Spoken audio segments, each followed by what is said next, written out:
Hey girl, so I'm going to walk you through the meal plan, giving you some variations on some of the recipes and then just some tips on how to meal prep them ahead.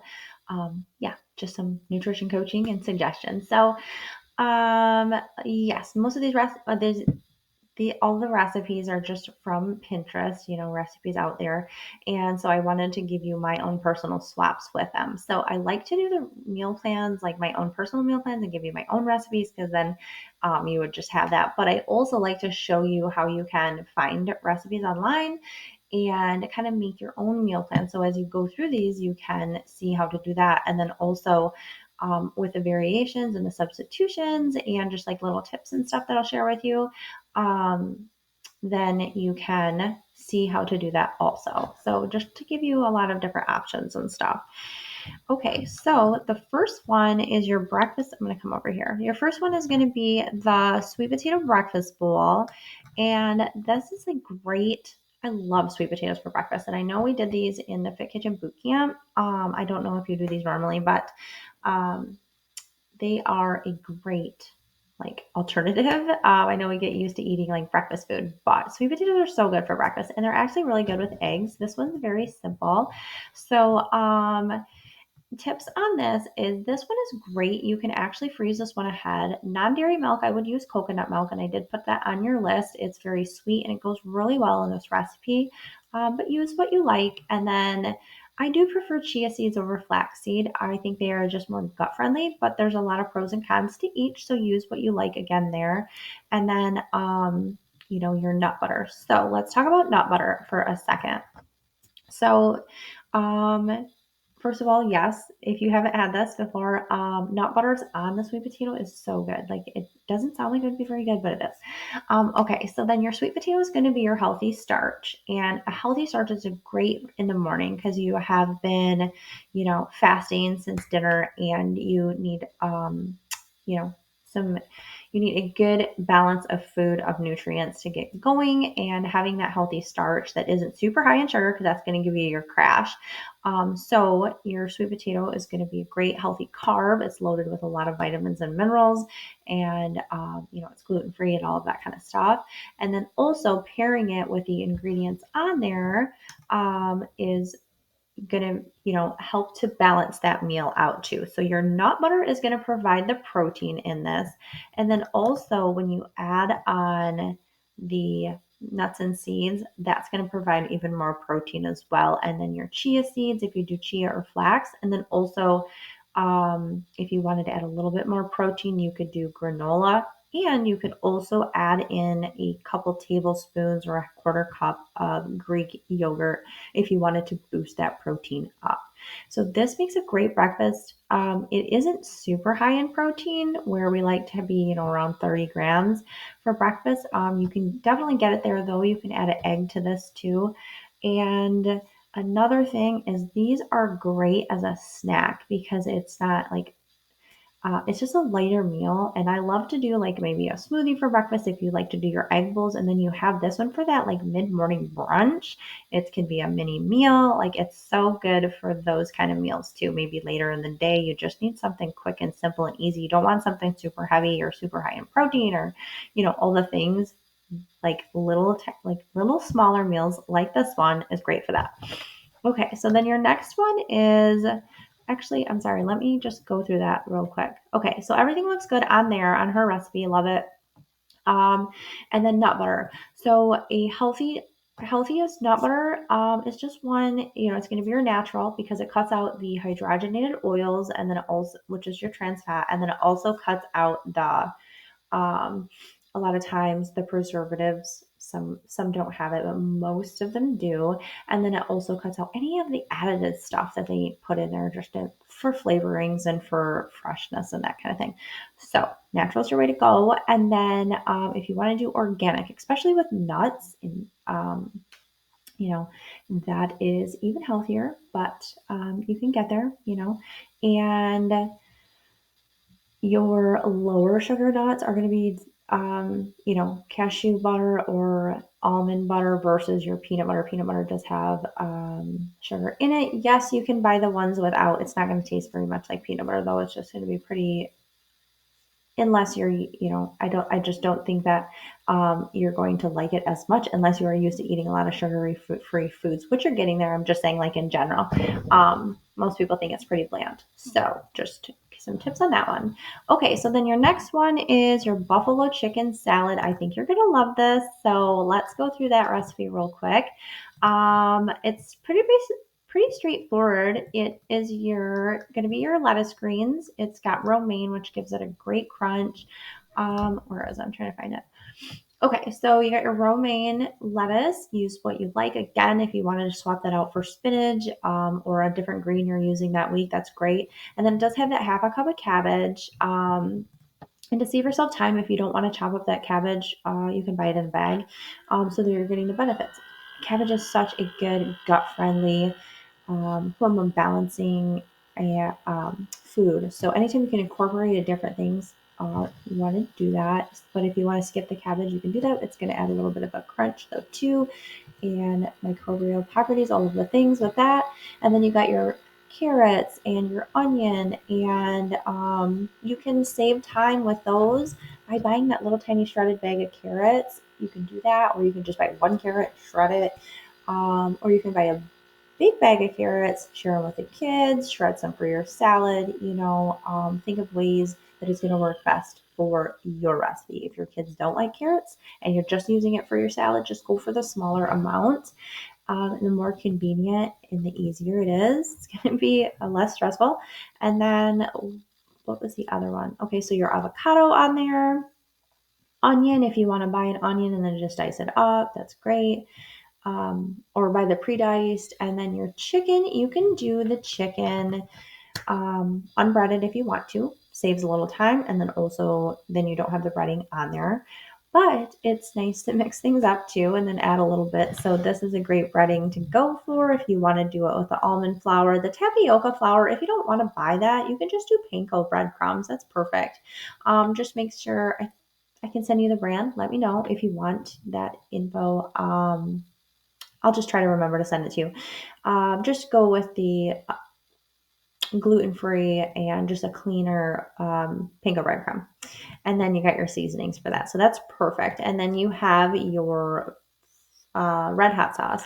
So the other thing is this dressing. If you don't want to make that big one dressing, just use one of the dressings you have in your fridge. So I know you've been kind of looking at different ranches and making different recipes and stuff. So just use one of those if you don't want to try this one. Okay, the next one is going to be your carne asada red peppers. This one is an excellent meal for freezing ahead. You can double this recipe. You can have this a couple nights. This one is really, you know, you can warm it up easily. This one's a great low carb recipe. So this one is lower carb because your base is your pepper. Peppers are a lower carb, very healthy, especially for weight loss, vegetable to use. And because they're very low in calorie too, and a lot of water and you know volume. And then you have your skirt steak or the carne asada, and that's going to be your healthy protein in that. And I would add the one thing I did want to do different on that one was so you have your steak, your red pepper, you can do your onion. If you buy one, if you go to the deli and you just buy the chopped onion, saves a little time. And then you can disperse that throughout your recipes through the week. That's one thing I like to do and cannot chop onions. and and then you have avocado again here. And then I would definitely add feta cheese to this one. Or a cheese that you like. So feta would just pair really well with this recipe, and then throw in some garlic in there, make it your own, fresh herbs too. The other one is your stuffed broccoli cheese chicken. This is one of my favorites. I would swap out the cream cheese for the New Frenchel cream cheese, that 1/3 less fat cream cheese that we talked about before. I think you already been using it. And then, sorry, I lost that one.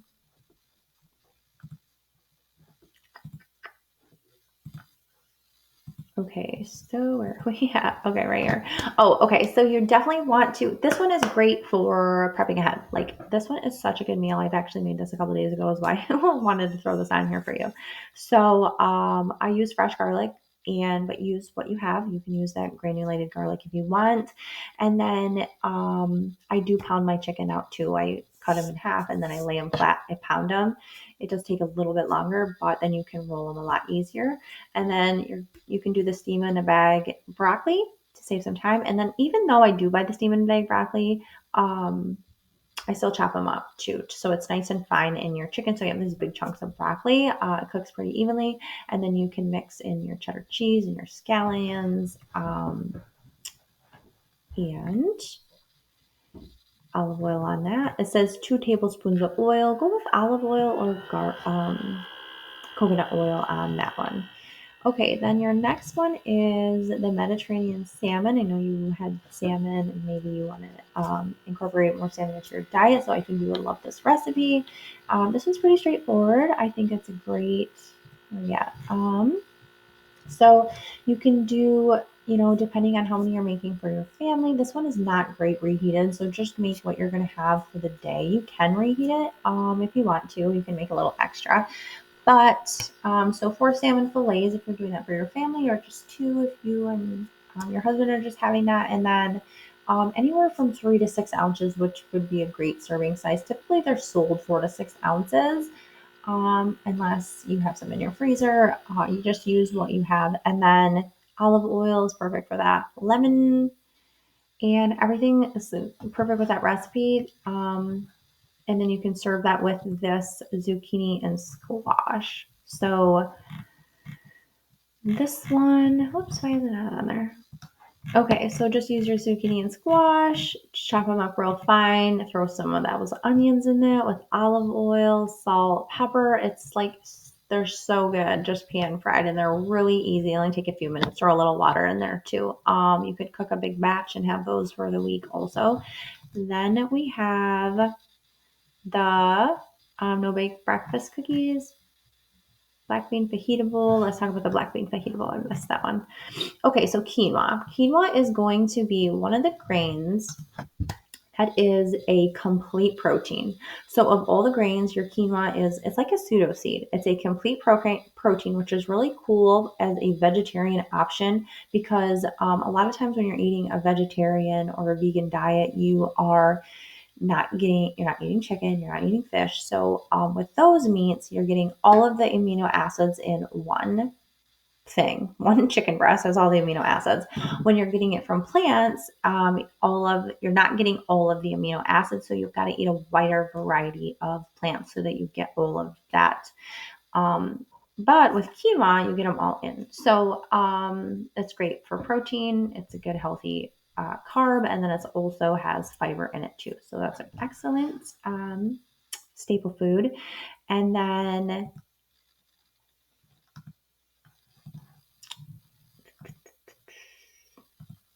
sorry, I'm clicking around. I just don't know where it went. I should have these in order. Okay, so where did you go? We're talking about the quinoa.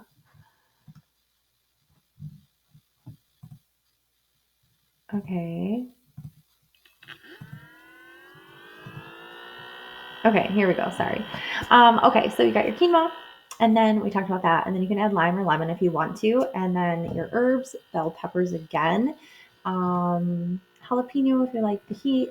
If not, just do another regular pepper. And black beans is also going to add the protein to this dish as well, and it's going to add more fiber. So making it a great, vegetarian meal. If you wanted to add some feta cheese here, you could. Or you could do maybe some cottage cheese if you wanted a little bit of a healthier, kind of more saucy to it. Salsa would be really good on this too. You could skip the dairy altogether and just go with this salsa. That would be perfect for this. That's an easy dinner. If you wanted to add, more protein, you could do a turkey burger or a very lean ground beef. And lastly, we have we did that one, Mediterranean salmon. Okay, I think that's it on those. And then the breakfast cookie, we'll talk about that real quick.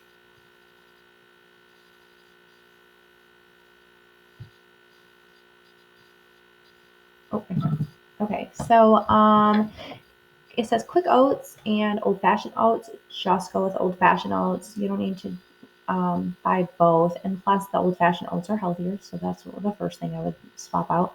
And then oat flour. Go with either an oat flour or the almond flour, since you might already be buying that for your breading. So just use that.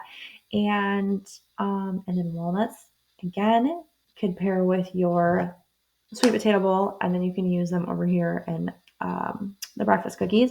So that works really well. And then same thing with a lot of these others. So coconut oil, if you haven't been using coconut oil, this week would be a great week to use it because you can use it on the salmon in this recipe and in the, I think it was the breakfast bowl. Yeah, it's just a good another healthier option. And then everything else, you know, we kind of already talked about everything else. Your chia seeds is going to add a little bit more protein. Your oats actually have protein in them. So oats are a naturally gluten-free grain, and they contain protein and they contain fiber, and they also contain a lot of B vitamins and just other minerals that us women need, especially like the week before your PMS. Then it's great to add these in because you're getting a little bit more of the grains and vitamins and minerals and carbs that you need. So then unsweetened applesauce is going to be your little bit of sweetener, and yep, that's it for that one. So that's it. So pretty straight. I don't want to say pretty straightforward, but yeah, so those are the recipes this week. I hope you love them. Send me a picture of your preps. So, two things. So, if you want to schedule your coaching call, we can talk about any of the questions that you have with, whether it's meal prep or nutrition, or you just need help with, I don't know, your food journaling and your routines, exercising, you want different stretching, that kind of stuff. Or we could talk about all the things. So, and it's always good to meet together and talk about that stuff. And then again, if you want to do a prep with me session, and or we can do the coaching one and we can do a prep together. If you wanted to, I don't know, just have that accountability, maybe just to learn how to do one of these recipes, I would definitely love to do that. Or if you wanted to do like smoothie packs or energy bites or something like that you have been wanting to try but you're not sure about, or like a freezer meal, let me know and I would love to meet with you on that. So have fun prepping, and I will talk to you soon.